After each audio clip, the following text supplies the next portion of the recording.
Friends, ನಾನು ಇವತ್ತು ಸಪ್ಪನೆ ಬದನೆಕಾಯಿ ಮಾಡ್ತಾಯಿದ್ದೇನೆ. 1 ಸ್ಪೂನ್ ಅಷ್ಟು ಆಯಿಲ್ ಹಾಕೊಳ್ಳೋಣ.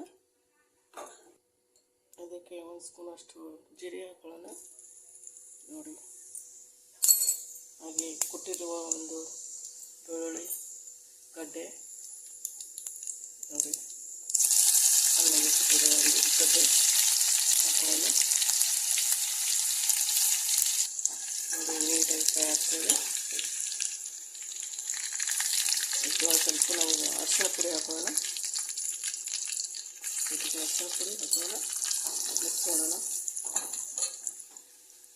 ಸ್ವಲ್ಪ ನೀರು ಹಾಕೋಣ, 1 ಗ್ಲಾಸಷ್ಟು ನೀರು, 2 ಗ್ಲಾಸಲ್ಲಿ 1 ಗ್ಲಾಸಷ್ಟು ನೀರು.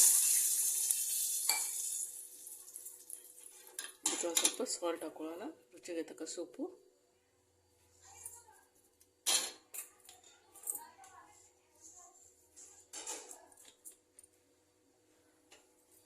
ಬಾಯ್ಲ್ ಆಗೋಕೆ ಕೂಡ ನಾವು ನೋಡಿ ಮುಚ್ಚೋಣ. ಇದನ್ನು ಬಾಯ್ಲ್ ಆಗೋಕೆ ಕೂಡ ಇದು ಬಾಯ್ಲ್ ಆದಮೇಲೆ ನಾವು ಕಟ್ ಮಾಡಿದ ಬದನೆಕಾಯಿ ಹಾಕೊಳ್ಳೋಣ. ಇದು ಬಿಸಿ ರೊಟ್ಟಿಯಲ್ಲಿ, ಜೋಳದ ರೊಟ್ಟಿಯಲ್ಲಿ ತುಂಬಾ ಟೇಸ್ಟಿಯಾಗಿರುತ್ತೆ. ಇದನ್ನು ಸಪ್ಪನೆ ಬದನೆಕಾಯಿ ಅಂತಾರೆ. ನೋಡಿ, ಇದು ಬಾಯ್ಲ್ ಆಗ್ತದೆ. ಇದಕ್ಕೆ ನಾವು ಸ್ವಲ್ಪ ಗರಂ ಮಸಾಲ ಪೌಡರ್ ಹಾಕೋಣ. ಚಿಟಿಕೆ ಅಷ್ಟೇ, ನೋಡಿ ಇಷ್ಟೇ, ಚಿಟಿಕೆ ಅಷ್ಟೇ ಗರಂ ಮಸಾಲ.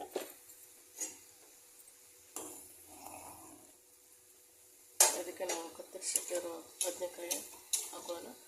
ಬದನೆಕಾಯಿ ಪಲ್ಯ ನಾವು ಸ್ವಲ್ಪ ಭಾಳ ಬಾಯ್ಲ್ ಮಾಡಲ್ಲ, ಇದರಂತೆ ತುಂಬಾ ಬಾಯ್ಲ್ ಮಾಡಬೇಕಾಗುತ್ತೆ. ಫುಲ್ ಹಣ್ಣಾಗಿ ಕುದಿಬೇಕು ಇದು ಬದನೆಕಾಯಿ, ಅಂದರೆ ಟೇಸ್ಟಾಗಿ ಬರುತ್ತೆ. ಬಾಯ್ಲ್ ಆಗೋಕ್ಕೆ ಬಿಡೋಣ.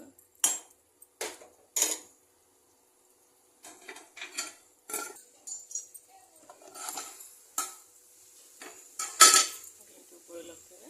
ಅದಕ್ಕೆ ನಾವು ಸ್ವಲ್ಪ ಶೇಂಗಾ ಪುಡಿ ಹಾಕೋಣ.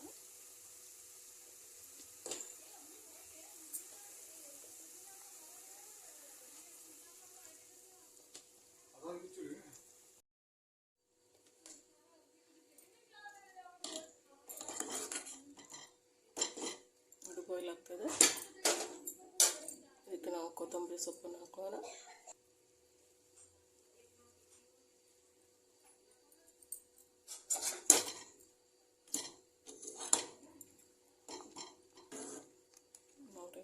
ಡಿಶ್ ರೆಡಿಯಾಗಿದೆ. ಇದನ್ನು ಬಿಸಿ ಬಿಸಿ ರೊಟ್ಟಿ ಜೊತೆ ತಿಂದರೆ ತುಂಬಾ ಟೇಸ್ಟಿಯಾಗಿದೆ.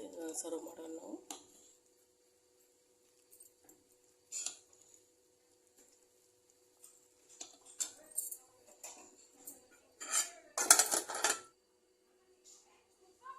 ಬಿಸಿ ಬಿಸಿಯಾದ ಬದನೆಕಾಯಿ ಸೊಪ್ಪಿನ ಪಲ್ಯ ರೆಡಿಯಾಗಿದೆ. ಇದನ್ನು ಬಿಸಿ ರೊಟ್ಟಿ ಜೊತೆ ಟೇಸ್ಟ್ ಮಾಡಿ.